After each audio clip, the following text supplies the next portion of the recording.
Yes.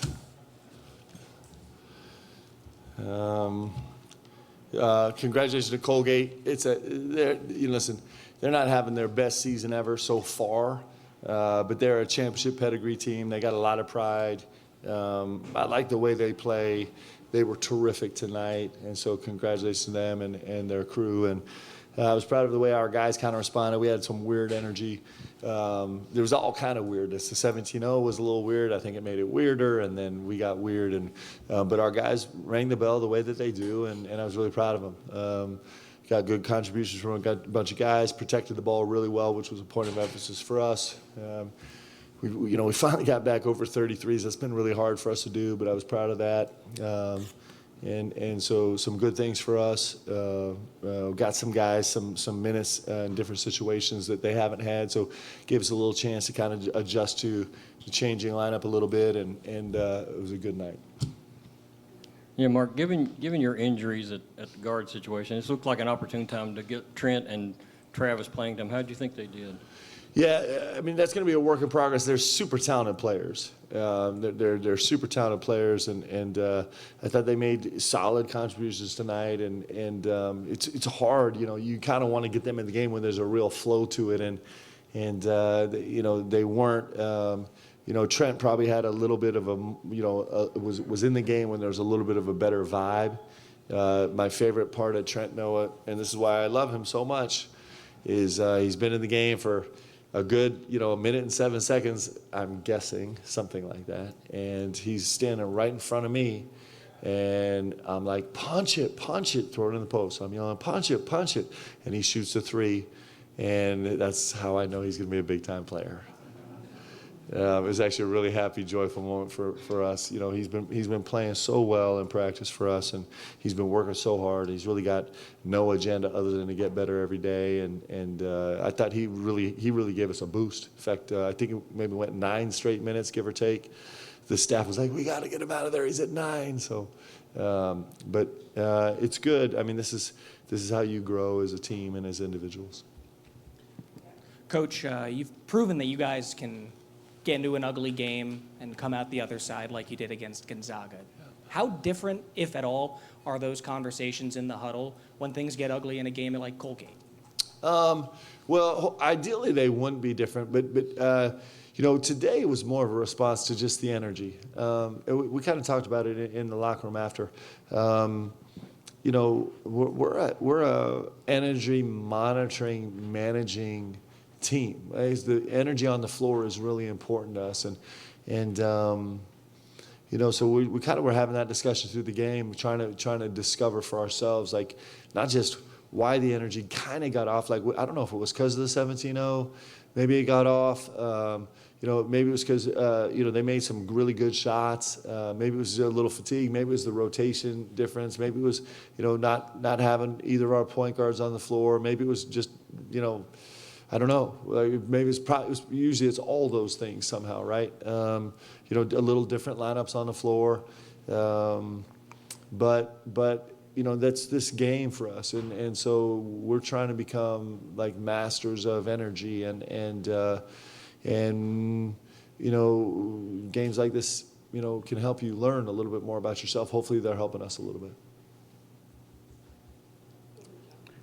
Mark, when you first came here, you said we're going to shoot a lot of threes, and somebody asked you, what if you're not hitting? Yeah. And you said we're going to keep shooting. Yeah. Was tonight an example of that? You weren't really hitting your threes, and then all of a sudden you get 4 in a row and get some separation. Yeah, I mean, yes, for sure. 100% yes. And it's just, for us, it's just the volume. Like, our volume has been down, and that's been a little frustrating to me. And Kerr has been one of the real catalysts for us. So not only is our volume down, but we lost kind of one of our catalysts. And so we're going to rediscover ways to get back to that part of our game. But I was happy to get over 30. Mark, what can you tell us about, I guess, the specific nature of Kerr's injury, when the surgery might be, and what a approximate timetable could be? And then how can he still contribute that energy that he brings even when he's sidelined? Yeah. Am I allowed to do details? What are we allowed to do here? Deb said I can tell you the answer. So if I get in trouble, it's on Deb. It's on record. We get that on video? All right. So we had the best performance team ever. So Kerr has already had the surgery, and you know, we're kind of like it's in this.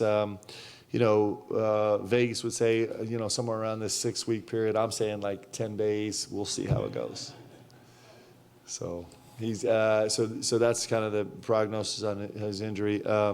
And in terms of energy, you know, Kerr is he might bring more energy to the team on the bench. Actually, you know, he's gonna have to grow into this. I don't know if he's sat like this ever before, but. He can be an incredibly valuable piece of this team right now. We need him. That's really important. So he's an important part for us. Mark, I mean, if you think about Kerr just sitting on the bench all game long talking smack, like it's going to be heaven help us. Jeez. Mark, back here, with Kobe getting his first start tonight, what were the conversations you had to have with him, if any, about seizing a moment and being prepared for a big-time opportunity like this? Yeah, Kobe's such a vet. We really didn't have any conversations with him. We just put him in a blue jersey and practice, and it was just off to the races. You know, and listen, Kobe could start the rest of the season. You know, we're very malleable and fluid that way. Just kind of listen to what the game tells us. But I thought, you know, Kobe obviously shot the ball pretty well tonight, and I guess pretty well. It's just his normal. Came up with a couple huge rebounds again. Was better in the second half defensively. The last 10 minutes, and he was really good getting downhill to the rim. I thought he's making strides. He's got so much more that he's going to explore and get comfortable with about getting downhill. But he's a terrific talent, man. He's a big time player. I mean, he's probably the best shooter in the country. Mark, you were favored by 30. You squeak out an 11-point victory. All these scores count. I mean, they count in the net. They count in the rankings. What is your thought on, for example, where Kentucky is ranked right now and how important that is? Listen, I'm glad we're in the conversation. I'm glad we're in the national conversation. It's where we're supposed to be. It's Kentucky, right? And you know, and so I'm really happy with all that. But more importantly, I just want us to be a great team, right? And we want to keep getting better. And we had runs tonight where we got better. You know, we started the game better, and then we just, you know, energy just turned a little bit on us. But we'll learn from this and we'll get better. So right now it's a race to get better. But you know, this is Kentucky. We have to win every game along the way. That's a beautiful thing. I'm not complaining. I think that's why Kentucky's special. So all the things matter. Everything matters. The metrics matter. The analytics matter. The efficiencies matter. All those things are really important to us. And we would like to be the flagship program in every single category that we, you know, grade and rank and evaluate a team. That's our goal. And so it's all really important. Is there an update on Lamont Butler so far? Yeah, Lamont's getting a little bit better. You know, he's on the court a little bit today. We'll have, you know, every day is kind of like we test him a little bit more and then kind of see, you know, we don't really have, we'll know more tomorrow morning when he wakes up how it's feeling, right? So it's kind of a, you know, throw it out there today and see what we end up with when he wakes up. So we'll know a little bit more, but I would prefer if he rejoins our team on the floor sometime soon. Mark, your first game as coach of the Kentucky-Louisville rivalry is coming up. Is there any way you can communicate to your guys exactly what's at stake in this Commonwealth? I don't. The answer is probably no. You kind of have to. You probably have to experience it to do it. But I also am blessed with guys that are. You know, I have seasoned guys. I have guys that are, you know, have played in big-time rivalry games. So it's not like a foreign concept to them. So this is just a little level up, right? And so it won't be unfamiliar to our guys. But it's exciting and it's awesome and we love it and we hate it and we all the things.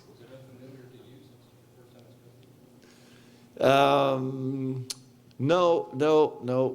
I'm well aware of the beauty of this rivalry. You might have talked about this before, but why does 30-plus threes continue to be that magic number for you guys? Well, it's just our goal marker. You know, I wish we could get to 35. But it's kind of a standard for us that we'd like to hold, right? We'd like to be there. Because the 33s, for us, we have to earn them, right? And so really what the 33s translates is that we're getting unbelievable movement, that we're really, really in attack mode, that we're really getting downhill and earning power plays, right? That we're playing off 2 feet, that we're actually have a ton of motion away from the ball. Like, to get to 33s for us the way we shoot them, it's a measure of how we're moving, right? And how intentional we are on the offensive end, and how we're screening and how we're cutting, and like those are all results because we want to shoot catch and shoot threes. And so the nights where we don't get a lot of threes, it's probably because we're not aggressive enough downhill, not aggressive as a transition, not aggressive enough cutting, not having the first cut, second cut, third cut action, right? So it's really a measure of in a sense, it's really a measure of the energy of the game on the offensive side for us. Anything else? All right, so we will on Friday. Awesome. Thank you.